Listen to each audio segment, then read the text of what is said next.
is a videotape we're taking in my home at 2520 Chestnut.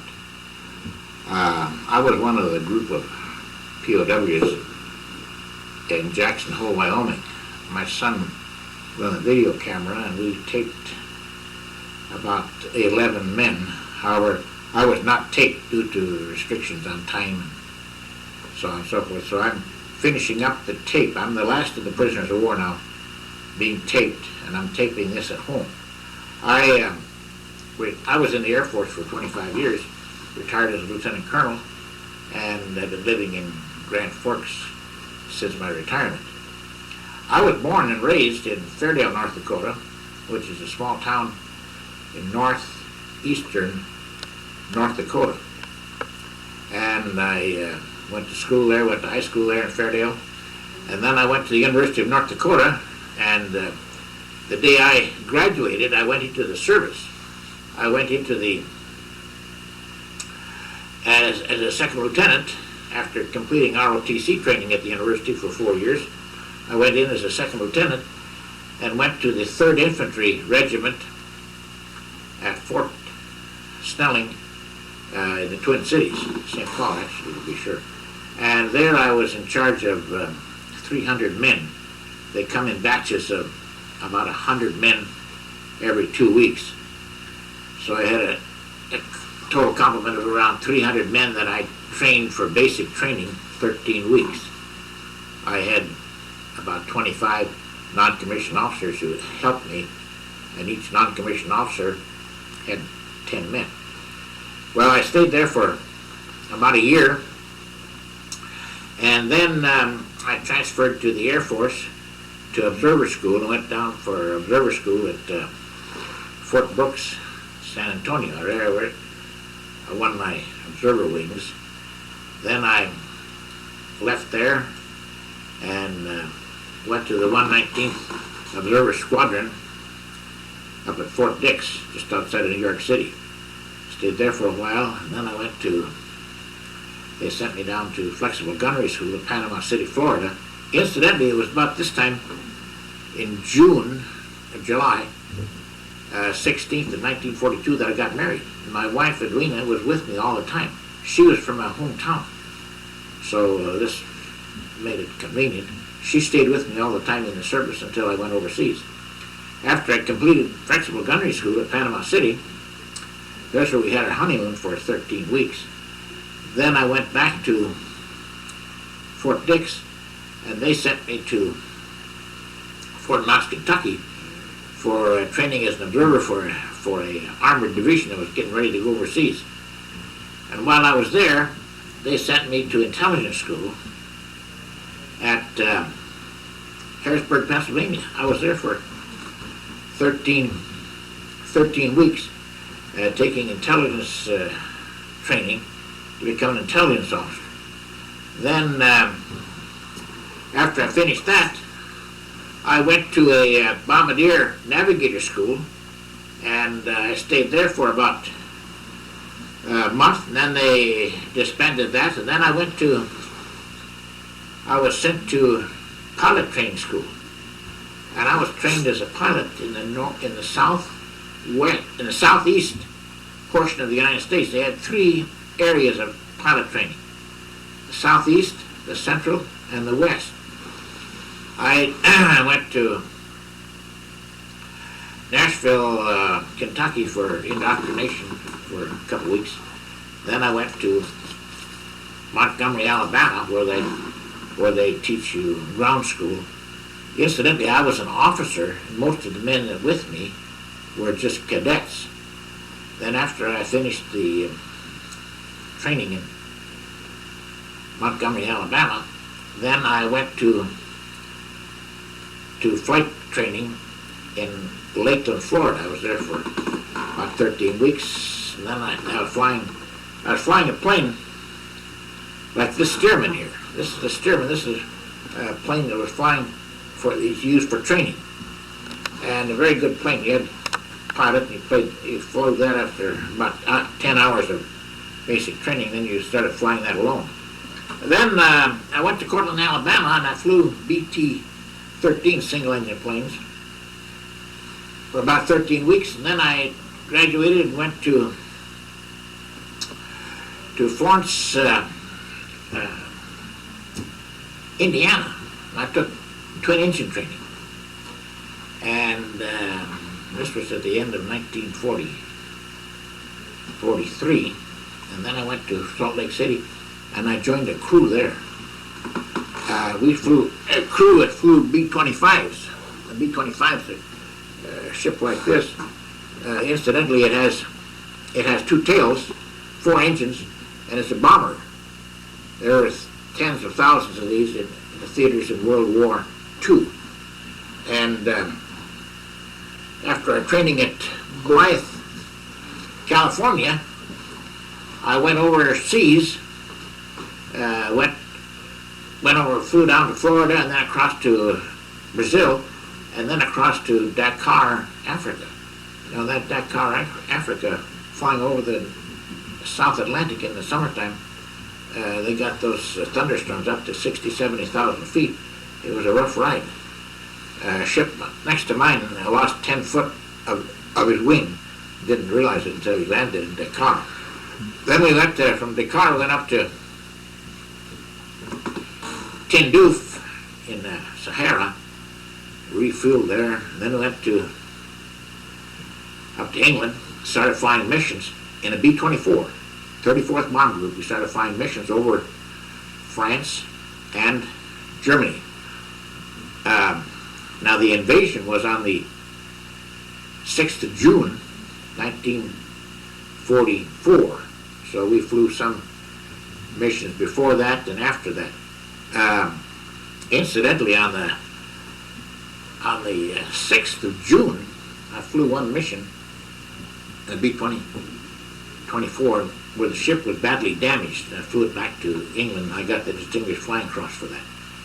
Then I flew 16 missions over Germany in a B-24, whole crew. And then they switched over to B-17s. Now here's a B-17. See, it has a single tail as compared to the B-24, which has a two-tail. Now the pilots, they just loved these B-17s. They were easy to fly, and they had large engines on them, so they didn't make as much noise. These had Wright Cyclone engines. The B-24 had Pratt & Whitney. Now this B-17s, now on the first mission, we were going to Frankfurt, south of Frankfurt, and we had an IP, that's the initial point. We turned at Frankfurt, and we were going south to a marshalling yard south of Frankfurt, and there a large 155 or 88 millimeter shell went through the wing at the point where it was attached to the fuselage, and the plane started burning. So it was necessary for everyone to jump out. We all jumped out, and there were some of the men were slightly damaged, but not a lot to be ineffective. I mean, there was shrapnel wounds on their cheek and one on the nose, I recall, and one on the arm and leg. But we all landed there in Germany. They were picked up, and we were all sent to Frankfurt to the interrogation center there. And that interrogation center was a sort of like a reception center too. They took you in there and they deloused you, and then you were thrown into a cell. And that cell was a tough thing. It was a cell that was very little light, and just slick walls and so on. It was just a small cell about 6 by 8. And we were thrown in that cell, and then each day you were given about a cup of water in a tin, and then a small dish of thin soup, consisting mostly of cabbage leaves. And the problem I had there, I thought, well, I was awful tired by this time. I thought, well, I'll kind of sleep my way through this thing. But there was about a dozen mice in there, and they, when they noticed that I was laying down, they come out and they were searching me for food. Looked through my ears and eyes and all my cuffs and pockets and everything, and so it was difficult for me I couldn't get much sleep. But these poor mice, they had holes in the floor, and they played soccer while I was trying to sleep with these they had these stones. They rolled them back and forth on the floor. So when I was in interrogation center, I was no longer fighting the war with the Germans. I was fighting the war with the mice. Well, that interrogation center, the guy that interrogated me, by the way, was a man by the name of Hans Scharoff. And he got out, he was kind of a wheel in interrogation center. And I noticed, you know, that interrogation centers, they're always one step ahead of you. When I walked in to this major, he asked who I was, and I gave him my name, rank, and serial number. And then he just sat back and looked, and he said, how come you haven't been promoted? You've been in the service now for about 5-6 years here, and you made 2 tours overseas, and according to your serial number, you should have been promoted. How come you're still a first lieutenant? Well, you know, what do you say? I didn't say anything. I just said, well, I don't know. So he said, there's something funny here, and we got to get this straightened out. First of all, he says, I've got to find out whether you're an American officer or not.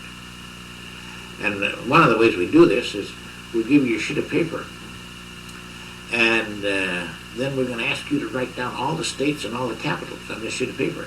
If you can do that, that'll prove to us that you're an American. If you can't, then off you go to one of the concentration camps or SS and so on, and just can't fool around with it. So then he dismisses you and sends you back to your room, and you sit there for a while. Then the next day he comes and he questions you again, and I noticed that the questions and his answers tended to be kind of rote. In other words, he'd ask the same question thousands of times to many officers, but he was always trying to figure out. In fact, I think on the ship that we flew, there were 9 officers, and there should only been 4, so 9 officers, and he was wondering why we had all this equipment. I think on that plane we were the first plane in World War II to use radar for bombing, but we didn't get to the target, so it didn't do us much good. But we had a I shouldn't say professor, but a guy that had just graduated from the Massachusetts Institute of Technology radar school there, and he'd come overseas and he put that radar unit into our plane. We were the lead plane on this, 500 planes. And why we were selected is no special reason. But we had a crew that had made, I was a co-pilot, incidentally. The pilot was well known with sort of the wheel, so they selected him as the so-called lead crew. So anyway, this guy was interrogating me, but I sensed after interrogation about 4 or 5 times, I've been there about 10 days, that he wasn't too hard on me. And I could sense that he was trying to build up a rapport between himself and me. He knew the war was won by the Americans, and he wanted to be in position when the war was over to get on the good side of the Americans. And I found out later, after the war was over, I checked on him. And what he had done, he'd kept 2 sets of records. He kept 1 set for himself and 1 set for the Germans. So when the war was over, he called the American intelligence and he says, say, I've got something for you. He says, I know, I got the names of all these guys that went through here, who they are and all they're from and all their crews and everything. So he was hired, well, he wasn't hired, but he went to work for the American intelligence right away. And he told me that about 3 months later he went to the Pentagon, worked there for about a year, and so on. So I won't say he was a traitor, but he was a guy that that knew what was going on and knew that the Germans were defeated and so on. So, and I wrote a book. I visited him after the war, and I wrote a book on him, which was interesting because he was an intelligence man. So then, after I'd been there for about 10 days or so, we went to another camp for a couple of days, and then we went to Stalag Luft I. Now that's a big interrogation. That's a big prisoner center for, generally speaking, about 90% of the people there were Air Force officers. They had been, most of those Air Force officers had been shot down over Germany or France, and the Stalag Luft I had about 10,000 Air Force officers. The other big camp was Stalag Luft III, and that had also about 10,000 Air Force officers. Stalag Luft III is the one that's where they made the pictures of Stalag Luft 17 or the Great Escape and so on and so forth. But both camps were about the same. Stalag Luft III was about in the center of Germany. The one I was at was in the northern, along the Baltic. And when I got up there with about 150 men on this train. Now, train rides in wartime in Germany were not high class. I mean, they were boxcars, and they were tough. But they gave us a little water. The water is the main thing, of course. When you can get by without food for a week or two, but you can't get by without water. So they got some water.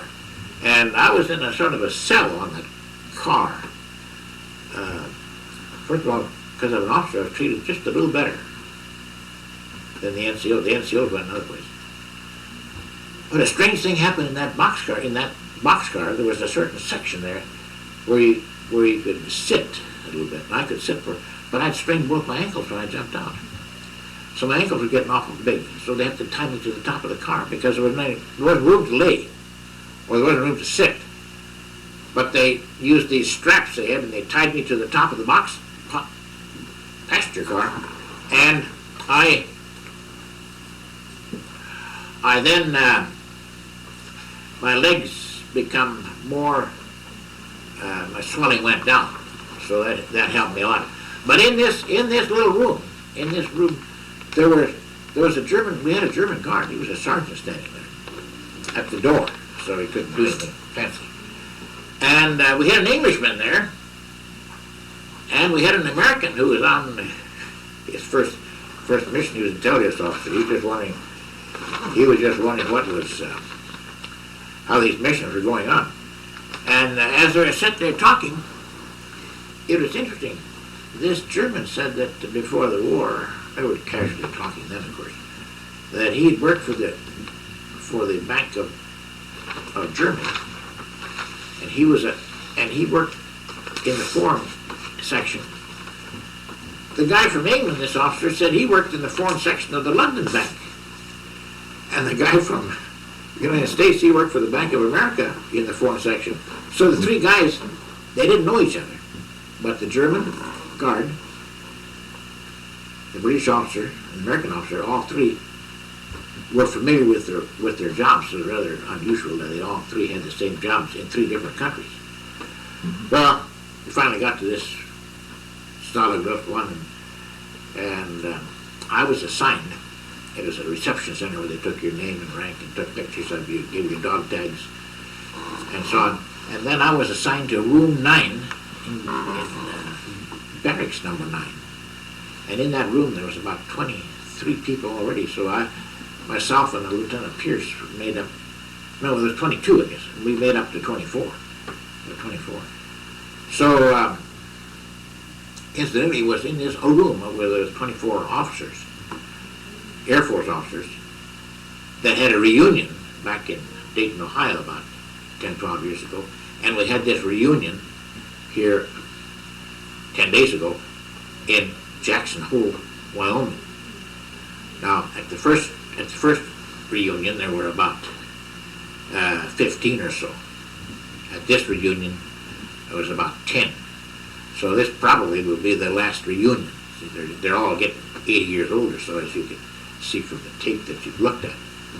So, This room that we lived in, I was relatively fortunate because the commander of this 200, there were 250 officers lived in this one barracks. The commander, he selected me as his assistant. So his name was Blackburn. I'd been his co-pilot on flights and so on, so he knew me and he trusted me. So we run this barracks of 250 officers. There wasn't much to do, but at least I got paper and pencil, and I had to keep track of all the men in the rooms and their names and serial numbers and things like that for the Americans and for the Germans. See? There were records for both. Prison camp is a highly, well, I shouldn't say complex organization, but it's a very intense organization. In other words, everybody has to know what everyone's doing, and of course you can't leave. You can't raise your hand and get permission to leave. So everyone has to be accounted for all the time. And I had these German, we had roll call, by the way, outside twice a day. And being that I was second in command, I was stayed in the barracks and went with the guard, and we checked every room to see if there were any sick guys. Well, there were usually a couple sick, and got their names and so on. So that when they counted outside, we'd say there's 198. Then there was 2 sick, then you see they could report 200. And first of all, these guards, they were in pretty bad shape. I mean, they were old. I mean, they were 60 years old or so. You know, that's terrible old when you're 21 years old. And this guard, he couldn't speak English, and I couldn't speak German, but that's besides. We kidded around a little bit. I'd hear him bombing at night, you know, and I'd say, boy, those Germans sure beat up on those Russians last night. Yeah, that guy, he'd say. Of course, he knew I was lying and he was lying. So we had a sort of casual relationship there. And I don't know, he had a gun with him. I don't know if it worked or not. But one day, there was some heavy bombing. And next day when he come in, I said, did you hear? They're shipping all the guards to the Eastern Front. My gosh, the guy turned absolutely white and started being sent to the Eastern Front was like being killed.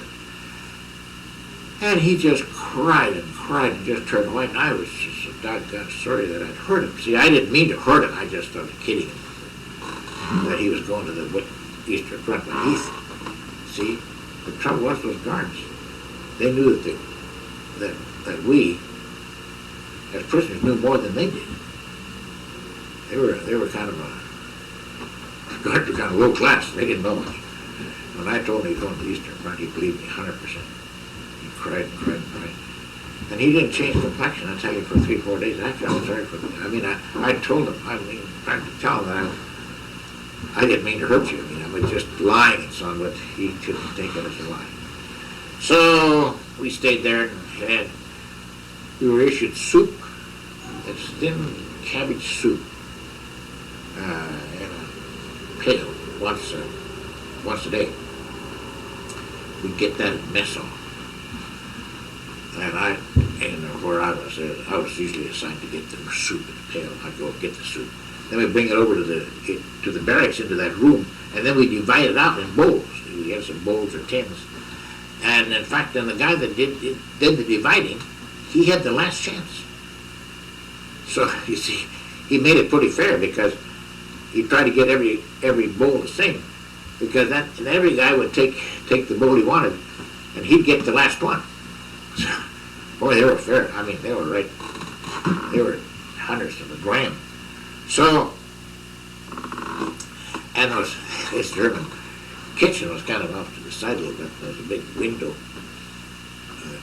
I opened up to the garden, and what the Germans, these Americans, see, they volunteered to work in this kitchen, peel potatoes, and you see they peel them with pretty thick peelings. They wouldn't get them real quick. And then the Germans said they would throw that slop out. Well, every day, all these officers would crowd around that window, let the slop come out. And that old German, he liked that. He'd take that big pail and go around the little all those officers would die for those peelings. And yeah, there was a Colonel Gabreski there. He was running the show for Americans.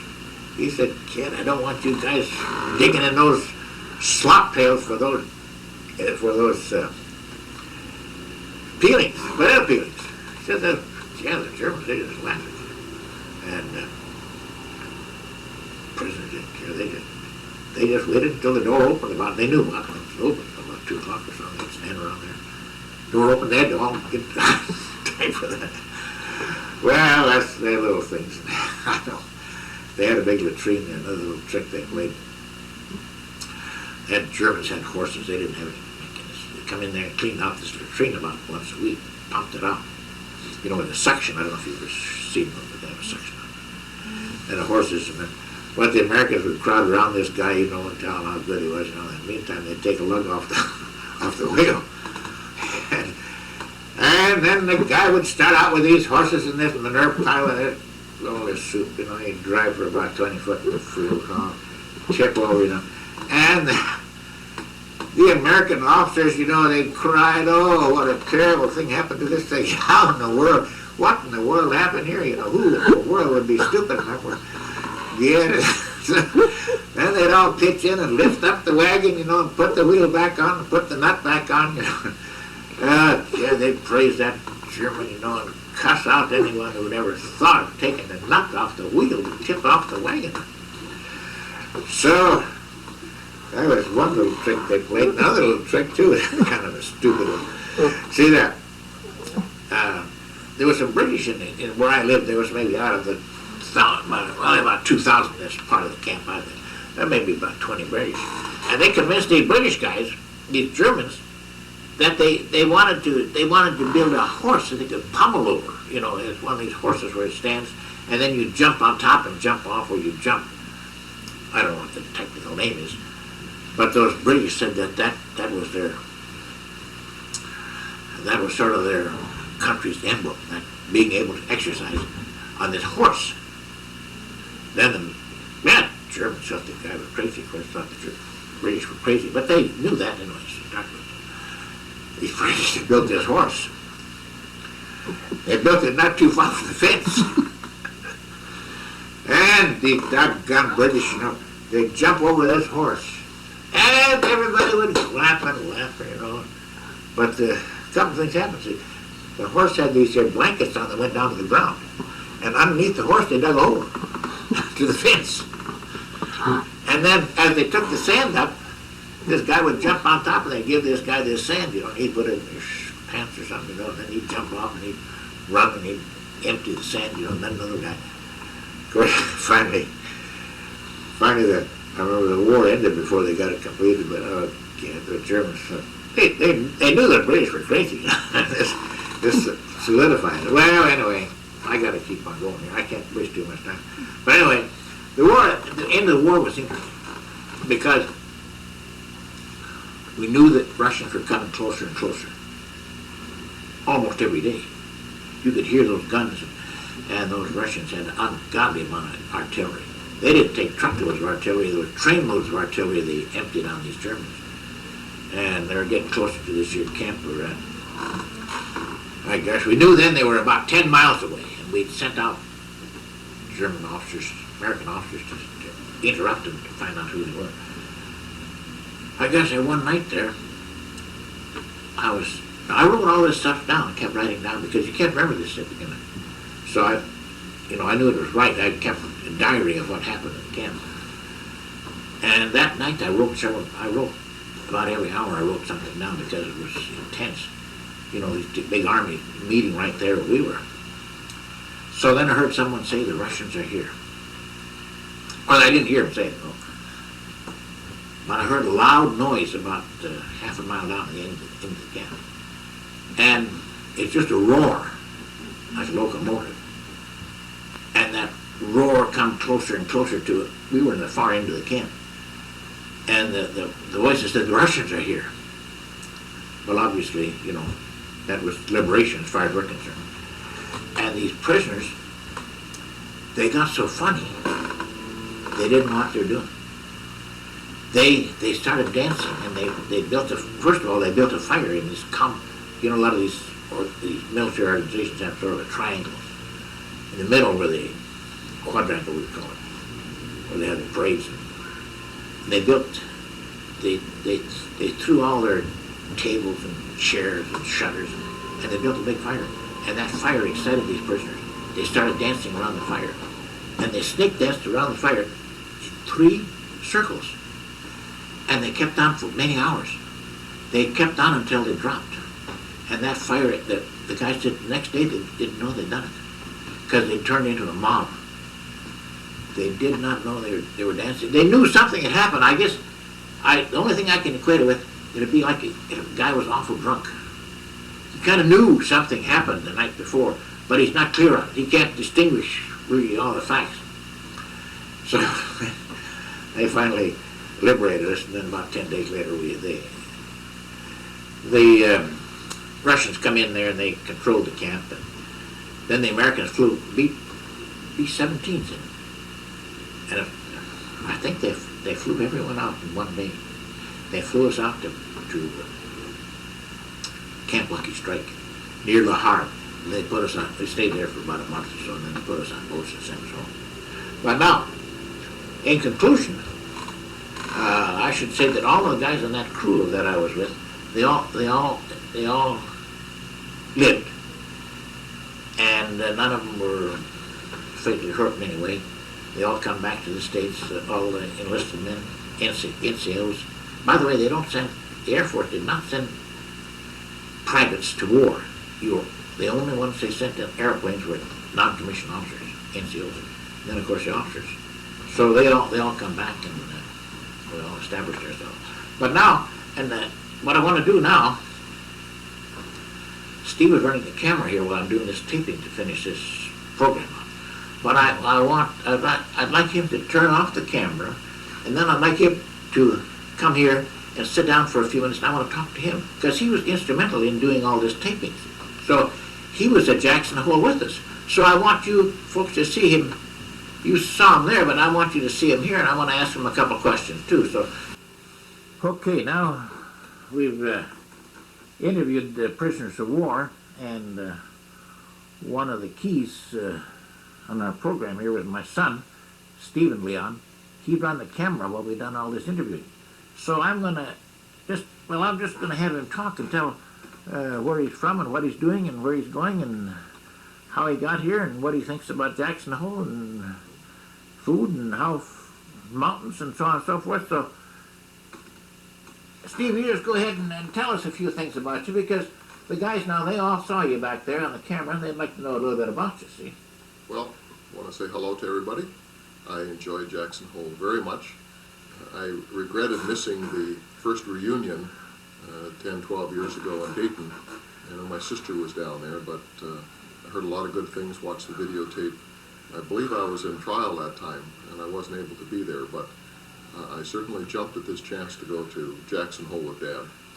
And I found it fascinating to hear all the different stories, because there's such a variety of circumstances, and it's just things that you don't really think about. Do you think about the war, at least in our generation, as kind of a narrow scope, and we really, unless you've been through it, you really don't understand all the different aspects and the wide range of activities and that type of thing.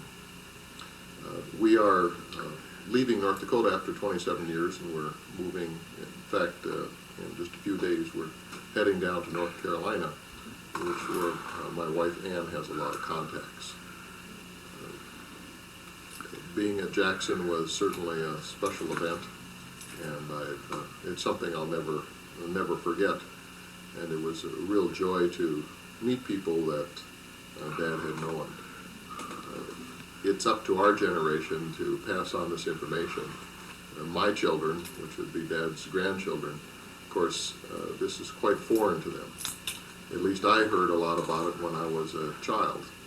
And so it becomes ingrained in you, and you pick up some information. And so it has some meaning in the memorabilia. But my children, of course, do not have that in our household. So it's up to us to pass it on. And these tapes are a great way of doing it. Now, perhaps you can describe, your son was with you. That was my grandson. And perhaps you can give us a little bit of a layout of the place, the so-called ranch that we lived at. You know, we lived at this ranch. We were at Jackson Hole. This ranch was located outside of Jackson, about 10, 12 miles. It was up one of the valleys, beautiful setting. It was an old rustic log cabin type, although it had modern features to it.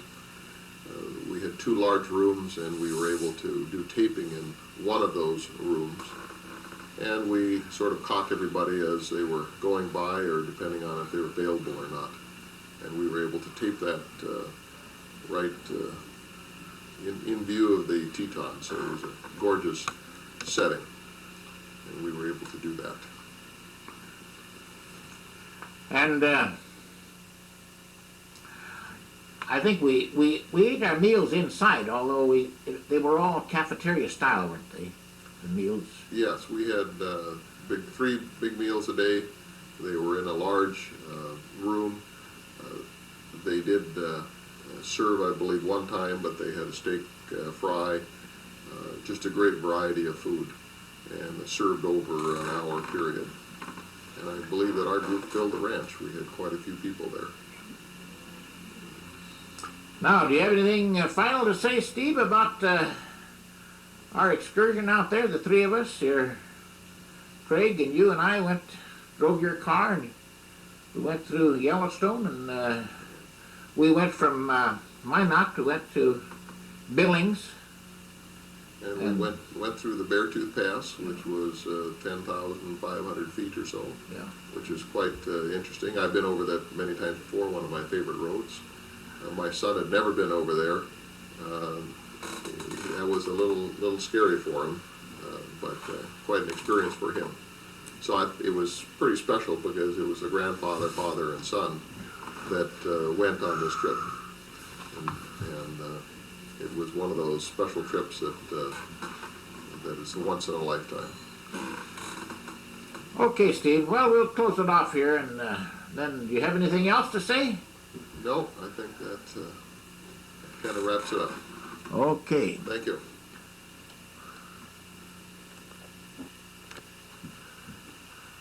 Okay, now we have my grandson here, Kriegieland. He's was with us on this trip to Jackson Hole, Wyoming. His dad, Stephen, and myself, Craig, we drove in his car. We left Minot, and we drove down through Bismarck and then cut across to Montana and so on and so forth. But you tell us a little bit what you thought of the trip, Craig. Go ahead and talk. Tell us who you are and how old you are and where you're going to school and so on and so forth. Okay, go ahead.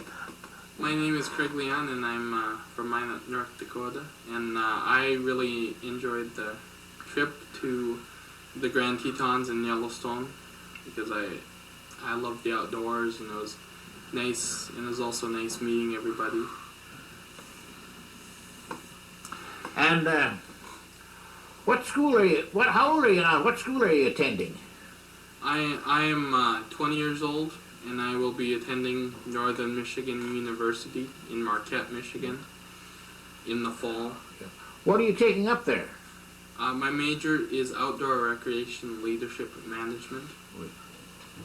Do they have courses at that university in those? Then I suppose. Yeah. How big is Marquette? It's about 10,000. The college is 10,000 people. About the same as North Dakota University, then.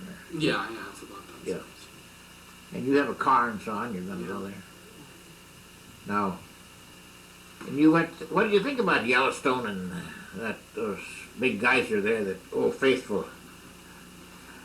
Well, it's Old Faithful. I mean, it's outlived everybody on the planet so far. Yeah.